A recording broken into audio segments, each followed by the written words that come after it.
If you're watching this channel, it's because you don't enjoy watching the world squander what Christendom built, but you want to do your part. And chances are you've heard me mention a great means by doing just that. Email made by and for Catholics. Check out fidei.email. That's FIDEI.email.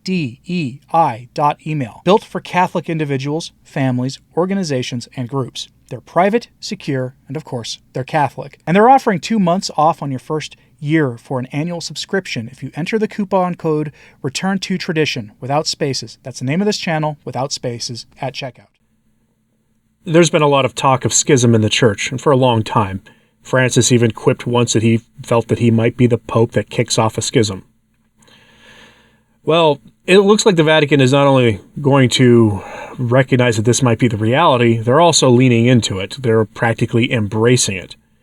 The key to understanding this was the rollout of fiducia supplicans. I know we're all exhausted of hearing about that topic.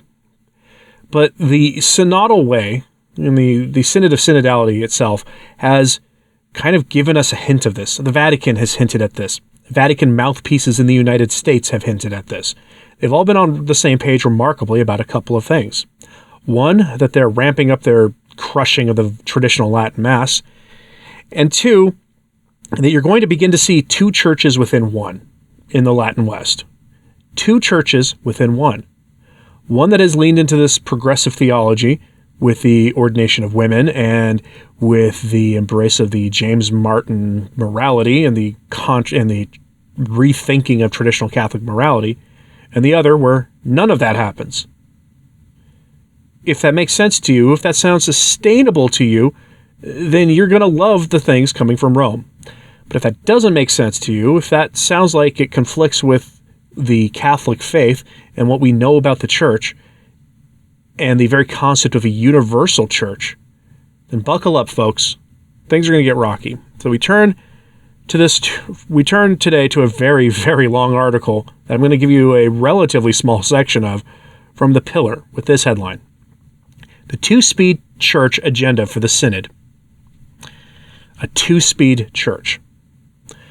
You're never going to see the word schism as far as I recall in this section or in the entire article. But you're going to have 2 parallel churches coexisting in the same space, with Francis allegedly the head of both, and then his successor, whoever that is, when that time comes. How this works is anybody's guess, but this is schismatic. It can be nothing but schismatic. The Synod on Synodality here, as you're going to see from this report, from the very moderate, very carefully measured tone of The Pillar, is an admission. You're going to see an admission here that the Vatican is open to rethinking Catholic morality and past doctrinal rulings that limited certain things or banned certain practices. Everything now is up for grabs. And I do mean everything. So from this article, quote, Cardinal Victor Manuel Fernandez originally stated that the dicastery would not be issuing detailed guidance on the application of fiducia supplicans and suggested that bishops and bishops' conferences had no authority to regulate the pastoral blessings described by the document. But in the wake of considerable concerted pushback from the bishops of Africa, the cardinal did issue detailed guidance on the form of such blessings and accepted that no such blessings were acceptable to the bishops of Africa and would not be offered by the church there. According to an account given by Pan-African Bishops' Conference President Cardinal Fridolin Ambongo Basungu, the Congolese prelate even went as far as dictating a text to Cardinal Fernandez for him to type and issue with his own Pope's approval. But many church watchers suggested at the time that the African pushback on fiducia supplicans was evidence of a new, more active and powerful church in Africa, whose bishops have the confidence and authority to block radical proposals, buck Roman decisions, and demand doctrinal clarity. Others, however, warned that the African bishop's victory should actually be more narrowly understood and likely signaled Rome's comfort with a 2-speed church emerging, with Western bishops' conferences moving ahead with progressive reforms, both doctrinal and disciplinary, and those in other parts of the world allowed to opt out for the time being. End quote. One wonders what other parts of the world this is going to be. Will this be the Eastern churches? Will the Byzantine Church and the Maronites and the Syro-Malabar Rite and all the rest be expected to adopt this more progressive posturing? Or will they be expected to follow suit with the African bishops and withdraw from those requirements. And what requirements are we talking about here? It's worth noting that Francis brought to the Vatican experts on women's ordination from North America and from the Anglican Communion to have a conversation about the ordination of women to the diaconate. They had this conversation despite the fact that Francis has repeatedly said he can't do this.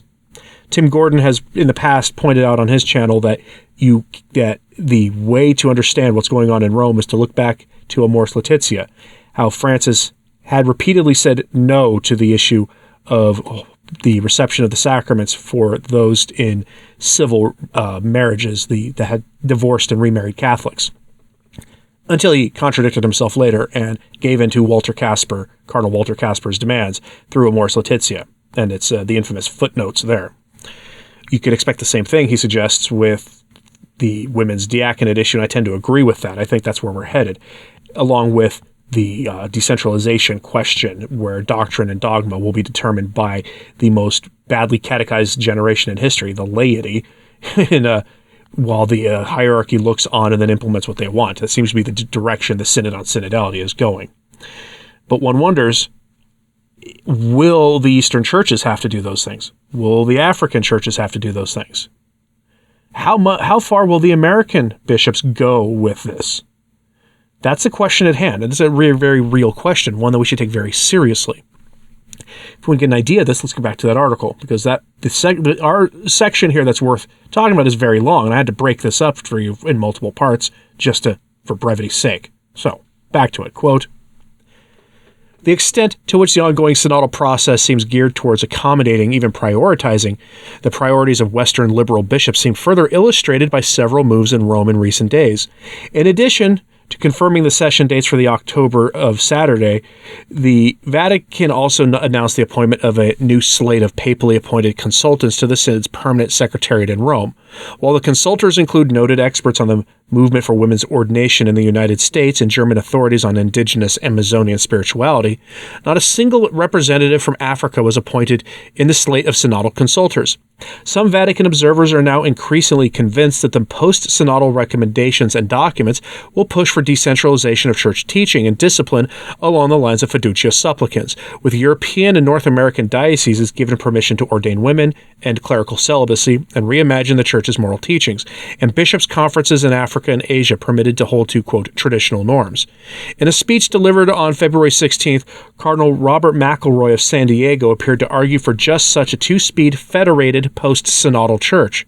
Speaking about the differing receptions of fiducia supplicans in the United States and in Africa, where blessings of persons and of double S types is absolutely prohibited, McElroy held that a, quote, diverging pastoral paths as a model of healthy decentralization, rather than an obvious contradiction within the church. Quoting McElroy here, "We have witnessed the reality that bishops in various parts of the world have made radically divergent decisions about the acceptability of such blessings in their countries, based substantially on cultural and pastoral factors, as well as the neo-reform of the invasion of foreign external cultures," the cardinal said. "This is decentralization in the life of the worldwide church," he said. Ahead of the final synodal sessions later this year, the increasingly urgent question is how much, quote, decentralization of the church's teaching is possible before it becomes total contradiction, and therefore ecclesial communion fractures, end quote. When you're at the point of admitting that they want to federate the church, federate, meaning grant greater independence to the national bishops' conferences, which would be the first time the national bishops' conferences, to my knowledge, have actually been recognized in a very formal way by the Vatican.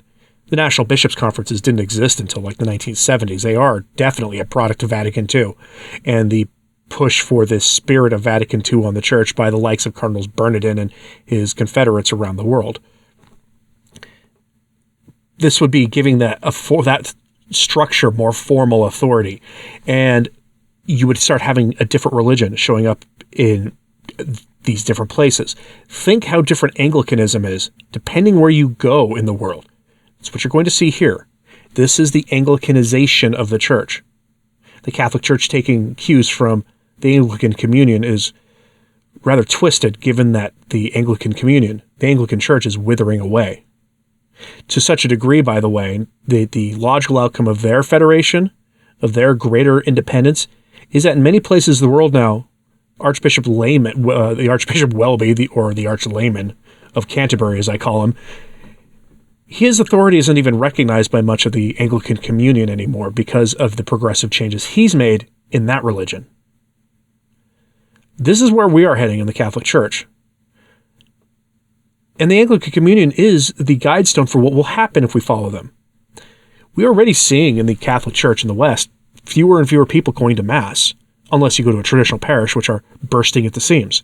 But if you're not going to a traditional parish, then you can't help but notice that your ordinary form parishes are for the most part slowly emptying. This will pick up pace, and in some places in the world it will be absolutely catastrophic when they embrace this. Because in Germany, something like 5% of Catholics go to Mass on a regular basis. Northern European countries, the parishes are already functionally empty. This will accelerate that. It will not stop the decline. I'll remind you of the prophecy of St. Francis of Assisi about the coming of a destroyer pope, not canonically elected. How can it be anything else than what we're seeing now? If it's not him, if it's not Francis, I shudder to think about what that would look like in the future. Let me know what you think about this in the comments, please. Hit like and subscribe if you haven't. It does help. So does sharing this on social media. That helps too. And as always, pray for the church. I'm Anthony Stine. Ave Maria.